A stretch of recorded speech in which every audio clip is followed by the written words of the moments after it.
Good morning, fuckers.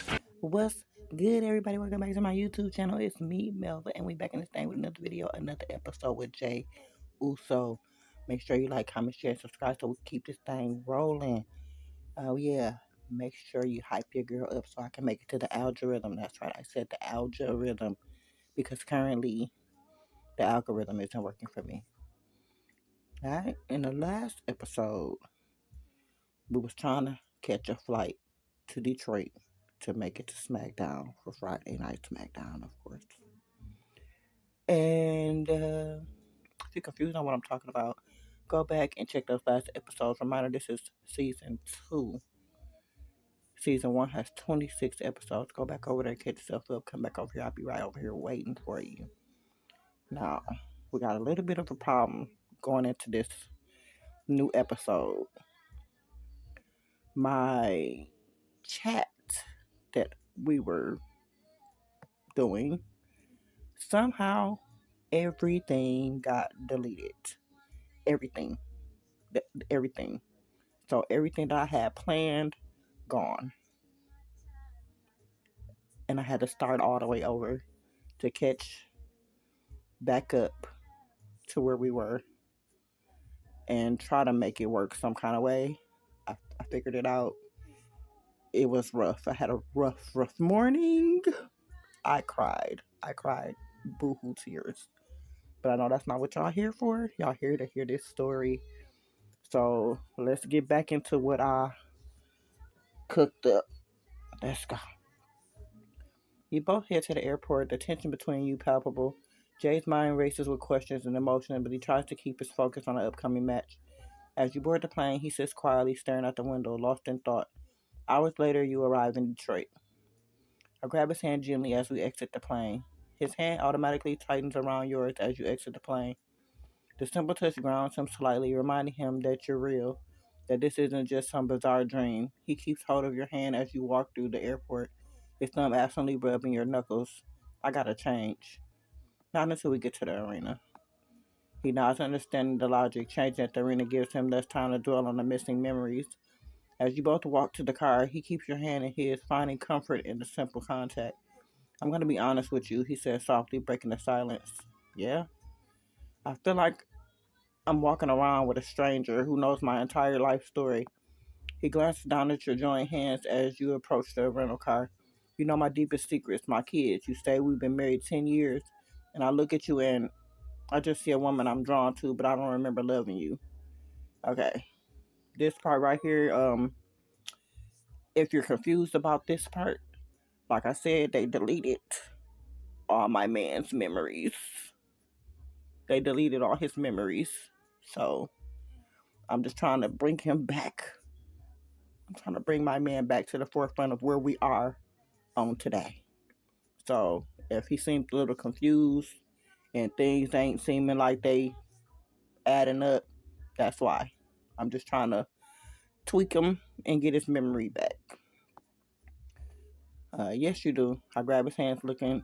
I grab his hands, holding them firmly. Look at me. You remember everything, okay?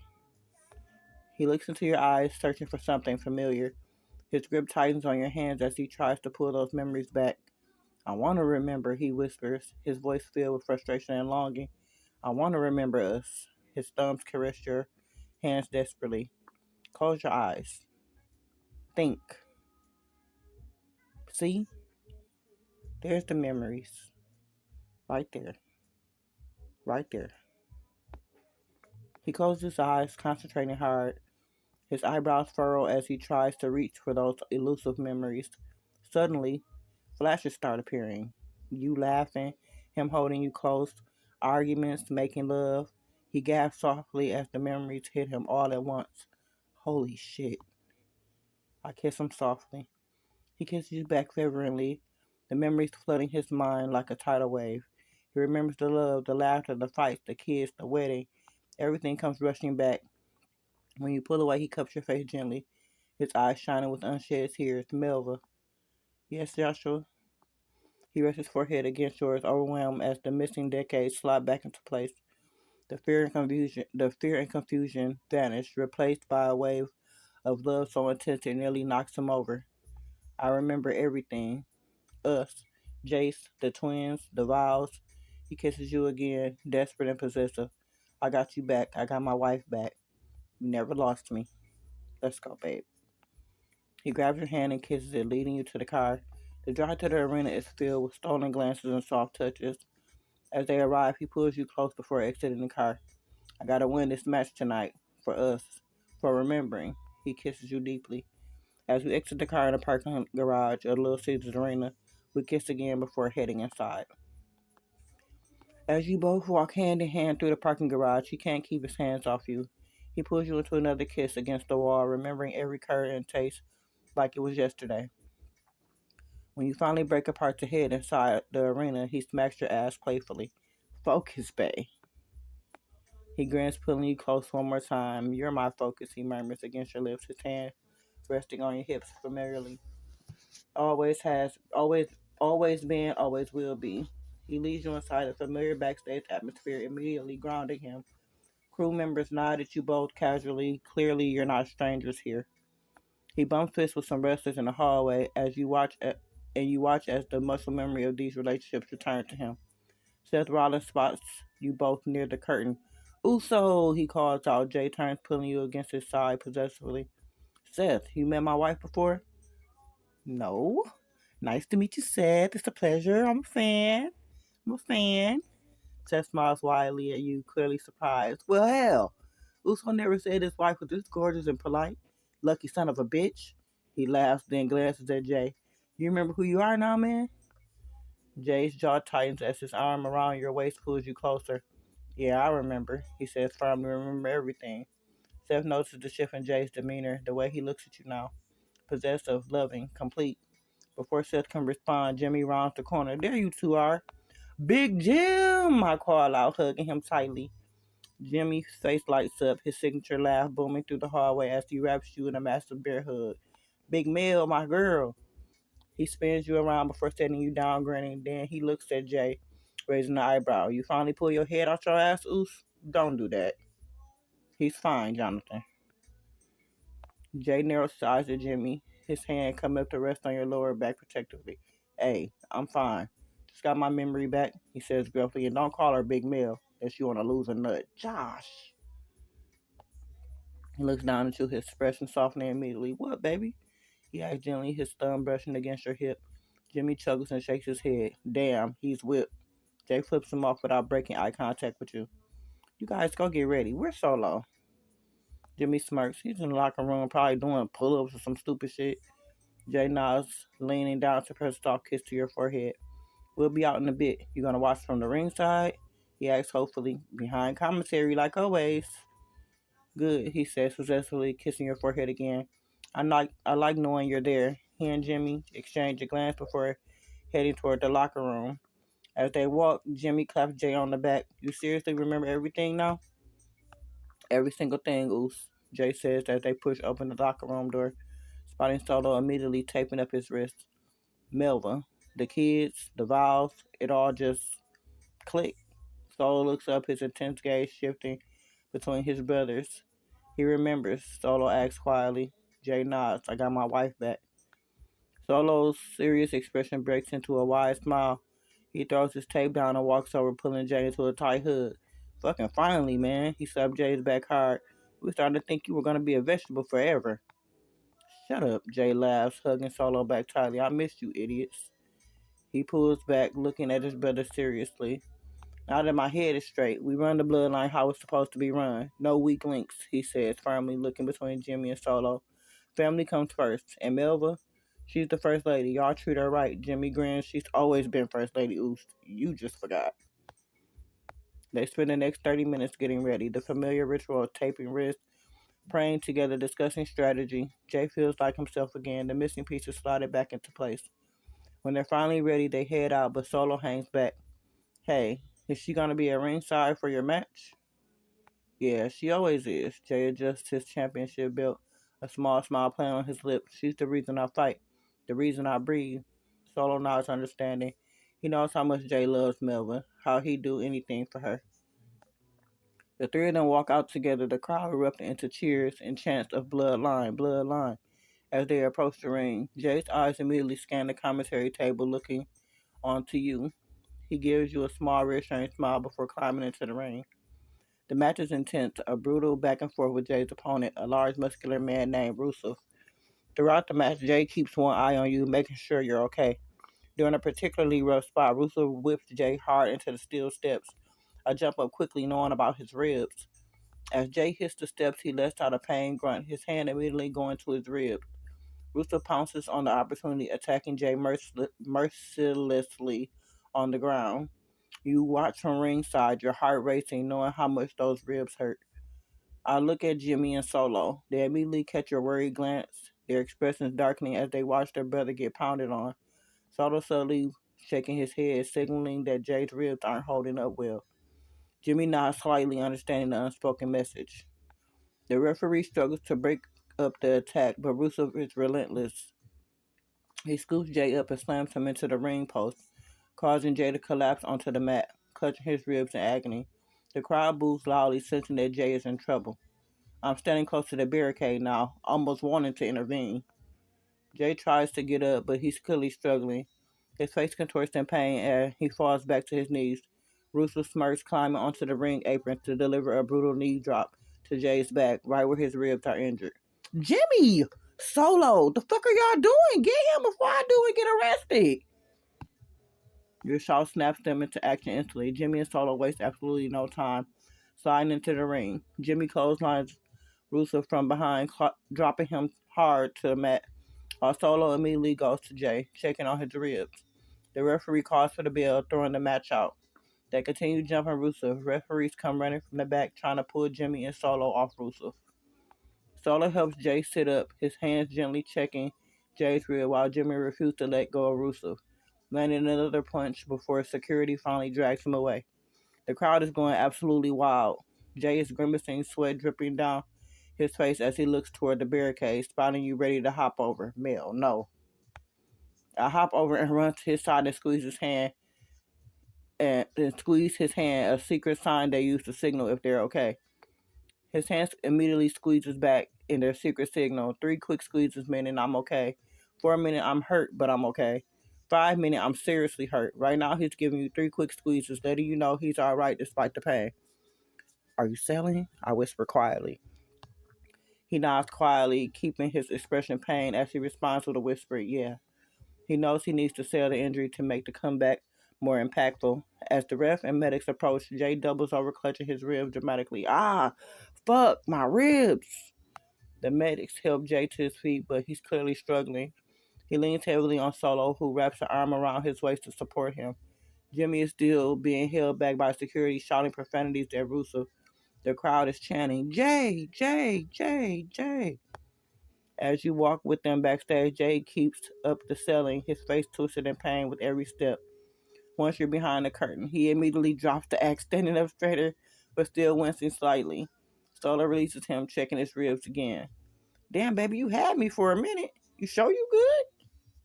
He grins, pulling you close with one arm. I'm good, baby. Ribs are sore, but nothing's broken. He kisses your temple. You look ready to kill that man for me. Jimmy drops down next to Rusev on the monitor, chuckling. She was about 3 seconds from climbing in. Felt bad we got to him first. You know me, ride or die about mine. That's my first lady, Solo says, with a grin, bumping his fist against your shoulder. Would have been entertaining as hell to see you hop that barricade, though. Jay laughs, but is strained. He leans against the wall, rubbing his side. These ribs are gonna be a bitch tomorrow. He looks at you. I'll take care of you real good tonight, okay, baby? Have you as good as new. His eyes soften instantly, that familiar warmth spreading through his chest. I'm counting on it. He leans down, pressing a lingering kiss to your forehead. Knowing you, I'll be healed by morning. Jimmy laughs, clapping Jay on the back. Good luck with that, bro. She plays nursemaid, serious business. Shut up. We have a flight home to Florida at 10. You have to pick Thursday up at 4, remember? Jay freezes his eyes widening as he mentally processes the schedule. Right. Thursday, 4 p.m., flight at 10. He groans, leaning his head back against the wall. I almost forgot I gotta get your baby girl. Finn gonna be there. He smirks, knowing how protective you are over Thursday and how much you dislike Finn. I'll handle Finn just fine. He worried about getting me healed. He cuts himself off with a sharp hiss as Solo punches His arm playfully. Ah, fuck, my ribs. I put Solo on his stomach quickly. Stop playing, asshole. Solo doubles over dramatically, clutching his stomach. God damn, Mel. I thought you were the soft spoken one. He gasped, but he's laughing. Jay married himself a fucking lioness. Jay grants pulling you close. That's why I married her. Now y'all act like grown men. Seriously. Let me get you wrapped up and dressed. We have to get a little sleep. Big day tomorrow. Smackdown was crazy tonight, huh? Jay nods, already turning to head toward the locker room. Craziest match I've had in a while. That move on the steps fucked me up. He glances back at you, squeezing your hand. You look stressed though. You good, mommy? Jimmy and Solo start heading toward their own locker room, but Solo calls back over his shoulder. Yo, Mill, make sure Jay gets some ice on those wrists before you wrap him. And no fucking tonight. He needs rest. Jay flips him off without looking back, chuckling. Shut the fuck up, Solo. I just roll my eyes. I know how to take care of my husband. Thank you, Solo. Bye, Joseph. Solo laughs, holding his hands up in surrender. All right. Touchy subject, I'm gone. He walks off still chuckling. Jay pulls you close as you walk into their shared locker room, shutting the door behind you. He immediately strips off his bloody ring gear, his ribs already showing some nasty bruising. You see that? Yeah, I say, grabbing an ice pack and bandages. He watches you move around the locker room, grabbing supplies like you've done 1,000 times before. He loves how comfortable you are taking care of him after matches. Baby, you look up from wrapping his ribs. His voice softens, almost vulnerable. You ever get tired of this? Of having to pass me up after I get my ass beat? He runs a hand through his sweaty hair. I mean, you deserve better than this shit. Constant injuries, constant stress. First of all, you didn't get your ass beat. Secondly, no, I don't get tired. I was a fan first. I know how it goes. I understand. His heart swells with love for you. You're the only person in the world who understands his lifestyle without complaint or resentment. And third, he asks softly, knowing there's always a third point when it comes to you. You got a third point for me, baby? And third, I have everything I want and need. It's you, Joshua Samuel Katsu. His breath catches in his throat. You saying his full name always does something to him. That girl from high school who was in the front row at every show, calling out his name until he noticed her. Now she's his wife, the mother of his stepdaughter, stepmother's his son, his whole world. Fuck. He pulls you against his chest carefully, pressing his forehead to yours. I love you so much it hurts sometimes. You know that? You was in the front row of my first main event at 18. Yelling my name so loud, security almost kicked you out. He chuckled softly, remembering. Now you're stuck with me, taking care of my battered ass at 40 something. He leans down, kissing you softly. It's been a wild ride, that's for sure. I say, kissing him back gently. Wildest ride of my life. He murmurs against your lips, his arms wrapping around you tightly. But I wouldn't trade it for nothing. Not a single match, not a single injury, not a single damn thing. Because it all led me to you, mommy. Okay, you ready? Hotel, medicine, food, and sleep. Yes, ma'am, he said obediently, already grabbing his phone and keys. He slips on a comfortable hoodie and sweats, wincing slightly when the hoodie catches on his bruised rib. Fuck. His phone buzzed with a text from Jimmy. Tell Mel I said thanks for not killing Rusev. Just chuckle softly. Whatever, Jimmy. I'll drive. No, I'm good. I'm good. He says, climbing into the passenger seat of your car. He watches you carefully as you pull out of the parking lot, noticing how focused you are on the road. You tired? He asks, reaching over to adjust the temperature in the car. Nah, not really. He watches you closely, knowing you're likely lying, but deciding not to push it. You're running on pure adrenaline and mama mode right now. You sure? Because you've been moving nonstop since the bell rang tonight, baby. He settles back into the seat, resting his head against the window. You worried about picking up Thursday tomorrow? No. Well, kinda. She's 13 now, and I haven't seen her in a while. Finn kind of made her grow up in Ireland, so a little. But more so worried about what Finn will say or do. He reaches over, resting his hand on your thigh and giving it a reassuring squeeze. Listen to me, that little girl, she got your blood running through her veins. She's tough, just like her mama. She might be 13, but she knows who loves her. His jaw tightens at the mention of Finn. As for that Irish prick, that's still her dad, though, Joshua. He exhaled slowly, nodding. I know. He's her dad, and I ain't trying to disrespect that. His hand tightened slightly on your thigh, but he's the one who beat you, went to prison, up and left you for dead, had her with his mom for years, kept you away from your baby girl. I don't know. He sees the distant look in your eyes and knows you're replaying those painful memories. He gently rubbed your thigh, his voice dropping low. I ain't trying to start no war before we even get to the hotel, Mel, but I need you to hear me. He waits until you glance over at him. Whatever happens tomorrow with Finn, I got you. I know you do. He stays quiet for the rest of the drive, letting the silence settle between you both, but his hand never leaves your thigh. When you pull into the hotel parking garage, he stops you before you turn off the engine. What's she gonna say when she sees you after all this time? His voice is gentle, not pushing, just curious. I don't know. He nods understandingly. Whatever happens, remember, she's 13 now. She might be pissed at you for leaving, or she might run into your arms. Just prepare yourself for anything, okay? He unbuckles his seatbelt carefully, wincing slightly at the movement. You kill the engine and sit there for a moment, staring at the dashboard. He reaches over and tilts your chin towards him. Hey, look at me. His dark eyes search yours. You did what you had to do back then. You protected yourself. You can't carry that guilt forever, Mel. She's still your daughter. I know. I'm just mad I didn't go get her while Finn was in prison. He shakes his head firmly. Nope. No what ifs tonight, Mommy. You were in no shape to be raising the kid after what that man put you through. You were healing. He cups your face gently, careful not to press too hard on any bruised areas. You were broken, baby, mentally, physically, emotionally. Leaving that life was the best thing you could have done for yourself. His thumb strokes your cheeks gently. Now, you going after what's yours. That's all that matters. And running into you again definitely helped. He smiles softly, his eyes crinkling at the corners. Yeah? Well, I ain't complaining about that either. He leans in and presses a gentle kiss to your forehead. Come on, let's get inside before I start thinking too much about how I missed you. Or about how much I missed you. Okay. He helps you out of the car carefully, his arm draped protectively over your shoulders as you walk inside the hotel. Checking in is the blur of activity, but he handles it smoothly. His voice calm and steady despite the pain he's obviously in. King Suite, please.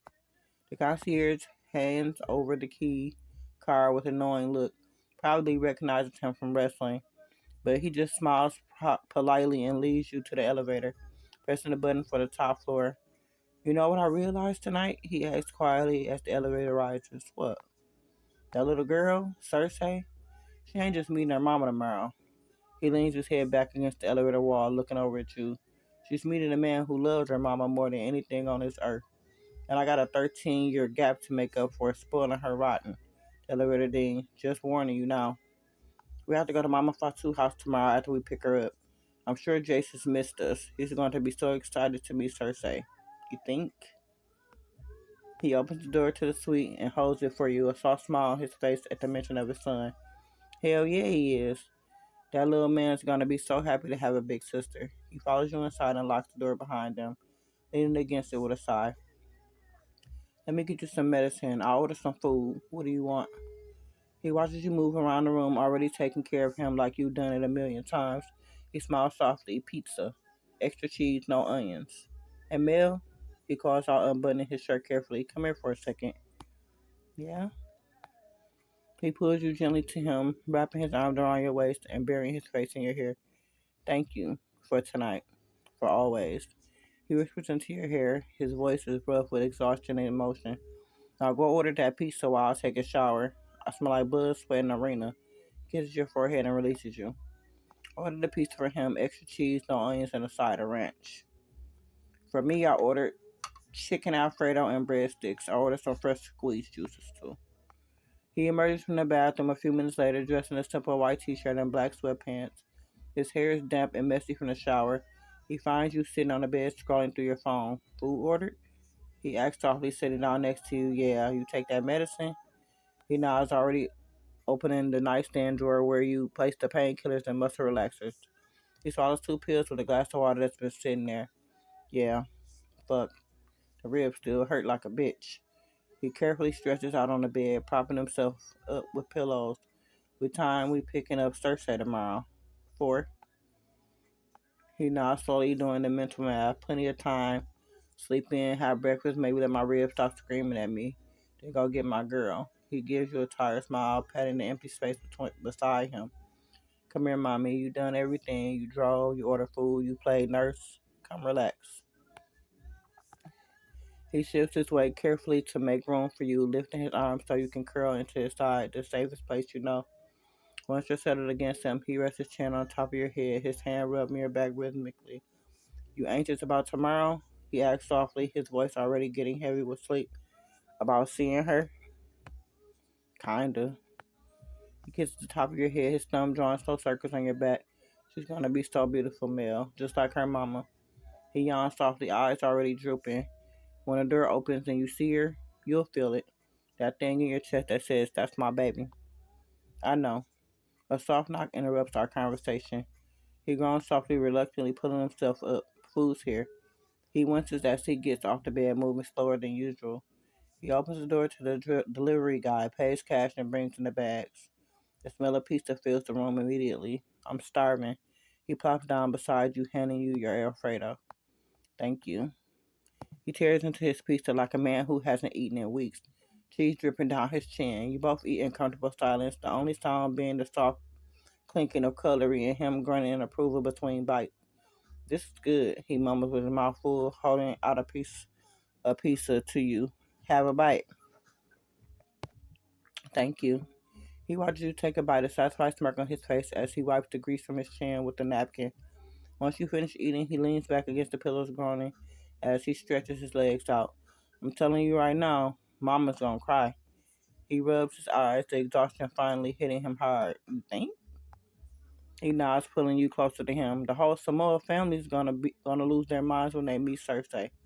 He yawns again, his arm tightening around your waist. But the hardest one, me. I'm gonna ugly cry like a bitch. He chuckles softly at the thought, his eyes already closing. I'll sleep, mommy. That means a lot.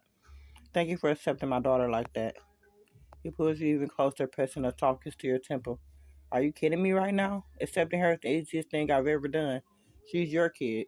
He pauses for a minute, his voice getting serious, and hey. He swallows hard, choosing his words carefully. You know I'm not just accepting her because she's yours, right? I'm accepting her because she's gonna be my family too. I'm gonna be her stepdad and I'm gonna love her like she's my own. Same way I feel about Jace. He smiles softly, nodding understandingly, exactly like that. Jace is gonna have a big sister and Cersei is gonna have a little brother. It's perfect. He yawns again, his arm wrapped possessively around your waist. I love you. Good night, Joshua. He smiles softly, his eyes already closed. I love you too, Mel. More than anything. He falls asleep quickly, holding you tightly in his arms, a small smile on his face as he dreams of meeting his little teenager tomorrow. Cersei, he whispers in his sleep, the name feeling right on his lips. Okay, well, that's where we're gonna stop it at right there. Because the next morning, we gotta get up, catch the flight, get back to Florida, pick Cersei up. So thank you for stopping by my YouTube channel, checking your girl out. It's me, Melva. Make sure you like, comment, share, subscribe, and until next time, I'm out this thing, man. Deuces.